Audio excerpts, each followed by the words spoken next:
am going to be reading you two books based on Mexican mask wrestling. The term for that is entitled Lucha Libre. One of the books is entitled Lucha Libre, The Man in the Silver Mask, a bilingual cuento, written and illustrated by Xavier Garza. And then the other is entitled Lucia the Luchadora. And I am going to begin by reading the note in the back, which explains a little bit more about what Lucha Libre is and luchadoras are. Luchadores are the larger-than-life stars of the world of lucha libre, the acrobatic and theatrical style of wrestling popularized in Mexico. Many wear masks to help conceal their true identities, although they can be unmasked by their opponent if they lose a match. Luchadores fall into two camps, the heroes and the villains, or técnicos and rudos, and fight as individuals or teams in the ring. Often lucha matches follow lively storylines filled with twists and turns, but the stories of good versus evil don't end in the ring. The adventures of some of the most popular luchadores have leapt beyond the ring and into comic books, films, and even the streets, where luchadores have transformed themselves into real-life masked heroes fighting for social justice. Luchadores have fought and advocated for many causes, including animals, the environment, and the rights of poor people, children, women, and those living in substandard housing. On the flip side, women have long fought and are still fighting for their place in the wrestling ring, in the largely male-dominated sport. Over the past few decades, many fierce luchadoras have paved a dazzling path into the world of lucha libre and have claimed their spots among the stars. Lucia the Luchadora by Cynthia Leonor Garza.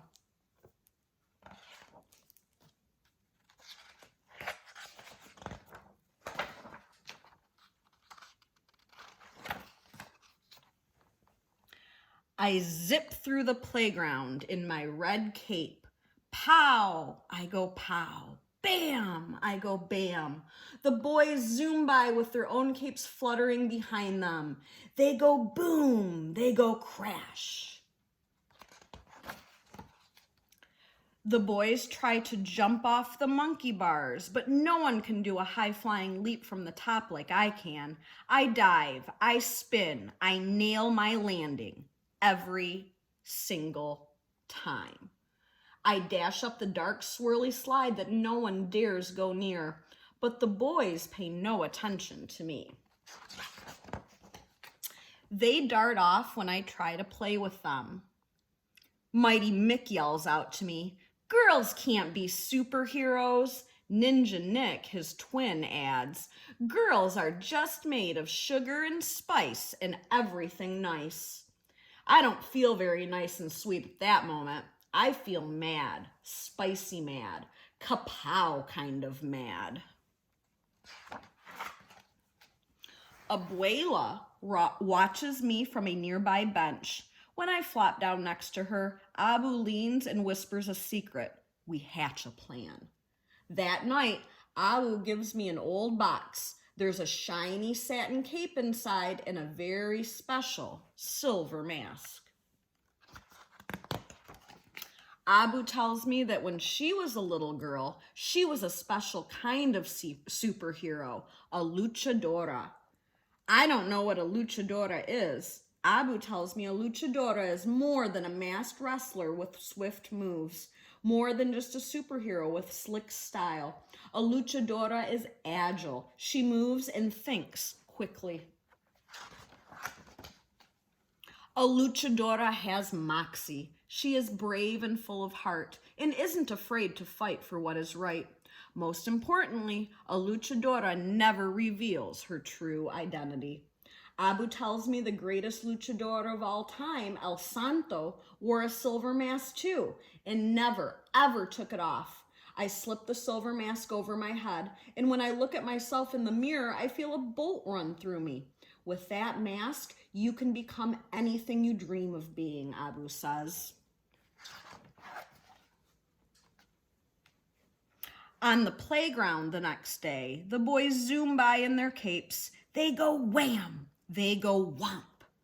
I charge through the crowd, my new silver and white cape, a blinding flash behind me. I catch everyone's eyes. Everyone wants to know who is wearing the silver mask. I am a luchadora with a secret identity.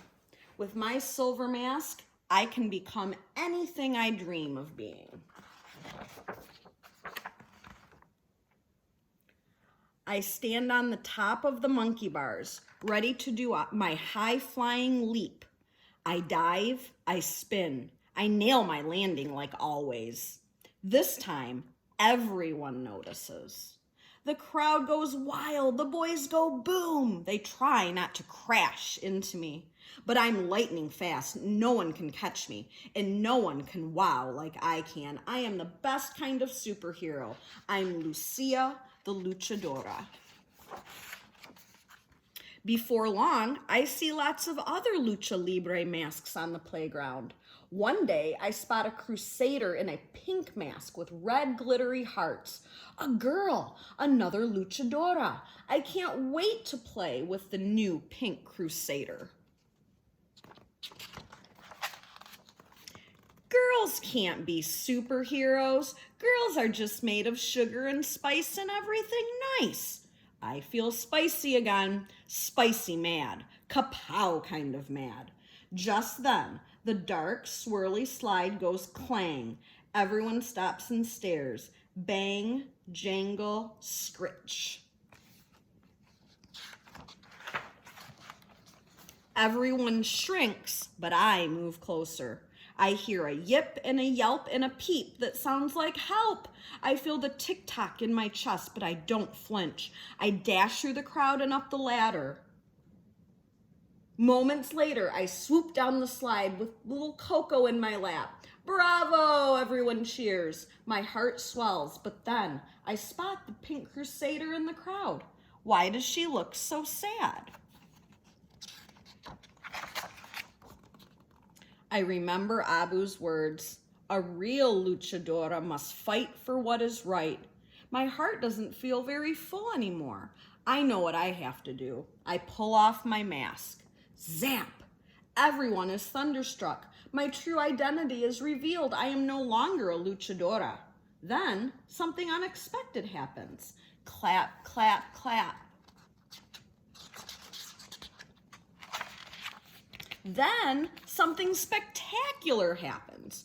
Luchadoras everywhere, hidden in plain sight. Little Coco jumps off my lap and races through the crowd.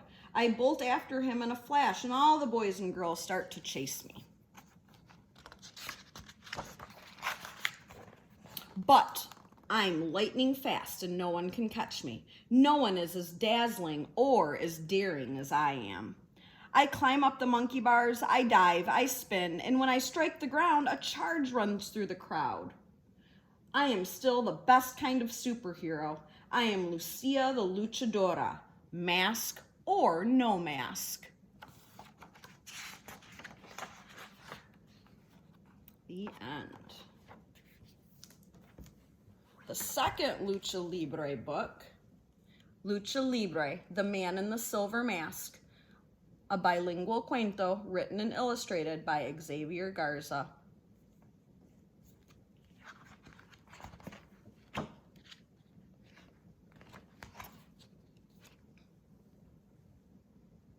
Máscaras, compren sus máscaras.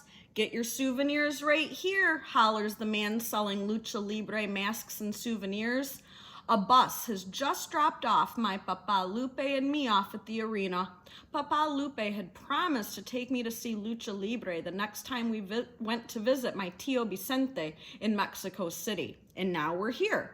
But my Tio Vicente isn't anywhere around. Why didn't Tio Vicente come with us? I asked Papa Lupe.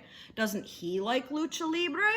Your uncle loves Lucha Libre, answers Papa Lupe, and you're going to love Lucha Libre too, Carlitos. You'll think your comic book superheroes have come to life. Are Mexican wrestlers really superheroes, I ask? They are better than superheroes, mijo.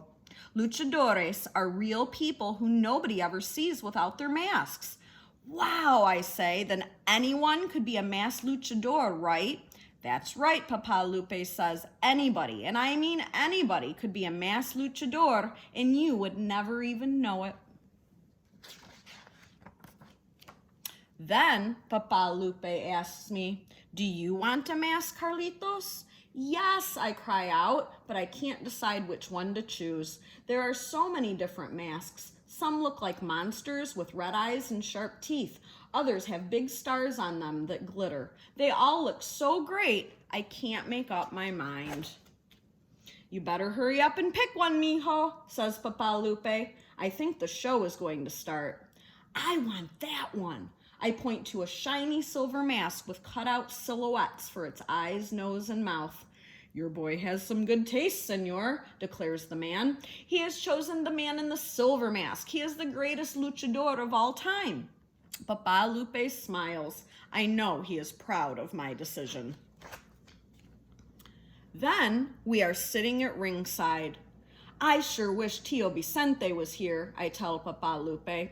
Tio Vicente is a funny sort of guy, says Papa Lupe. He might show up when you least expect it. The Lucha Libre fans are starting to boo and make fun of 3 masked luchadores who are now coming into the ring. Why are people being so mean to them, I ask. Because those are los rudos, whispers Papa Lupe. They are the bad guys of Lucha Libre. They are willing to win at any cost, even if it means having to cheat. And they are always rude to the fans.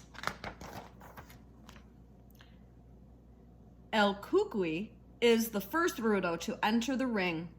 His face is hidden by a green mask. His mouth is full of fanged white teeth like a great white shark. He is so scary that he makes me shake all over. He is wearing green tights and a white cape that look like a torn rag wrapped around his thick neck.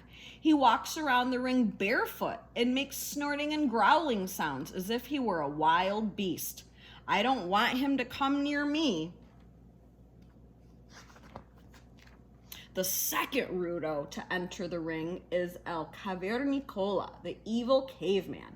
He is even scarier looking than El Cucuy. His mean dark eyes stare out for me from behind a mask patched together from the skin of dead animals. Even the biggest men in the audience gasp and hold their hands together as he swings his wooden club wildly into the air. The third rudo is wearing a gray cape that looked like the leathery wings of a vampire bat. Even his mask looks like the giant head of a bat. He is El Vampiro, a genuine living vampire who feeds on blood. At least that's what the ring announcer says.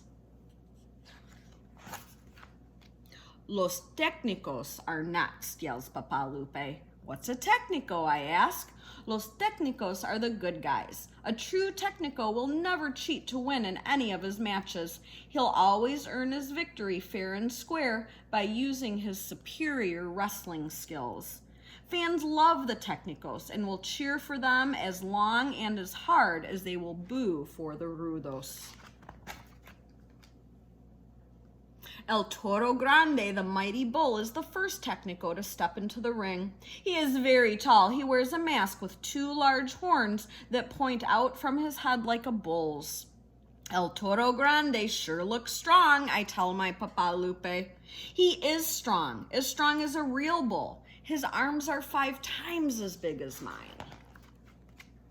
The next wrestler is much smaller than El Toro Grande and is wearing a mask covered in red feathers. Why is he dressed like a bird? I ask my Papa Lupe. Mijo, that's no mere bird, Papa Lupe laughs out loud. Why, that's El Gallo Enmascarado, the masked rooster. People say he has the fighting heart of a rooster. He never backs down. Chants of approval fill the arena when the last luchador begins to make his way down to the ring. He is wearing silver wrestling boots and tights. He's wearing my mask, I cry out. Actually, mijo, you are wearing his mask. That is the man in the silver mask. He is the greatest masked luchador who has ever lived. As the man in the silver mask makes his way down to the ring, he stops for a minute right by where Papa Lupe and I are sitting. His eyes look right at me. Then the man in the silver mask smiles as if he knows me. Why did he smile at me? I ask my Papa Lupe. Who knows, says Papa Lupe. Maybe he thinks you'll be a great luchador one day. Papa Lupe lifts me up and places me on his shoulders so that I can get a better view. I watch as the man in the silver mask and his allies are jumped from behind even before the match begins. Los Rudos are using every dirty trick in the book to try and steal a tainted victory. That's not fair, I cry out, but right away Los Técnicos start fighting back. The mighty bull engages in a test of strength with the evil caveman to see who is truly the strongest of the two. The masked rooster applies a vice-like headlock to El Cucuy, who howls in pain. Too bad Tio Vicente isn't here, I tell Papa Lupe. Right then, the man in the silver mask climbs on the top of the highest turnbuckle and jumps, soaring through the air like a giant bird. He lands on El Vampiro, flattening the evil Rudo down to the canvas. Back and forth the battle goes. First Los Rudos are ahead, then Los Técnicos.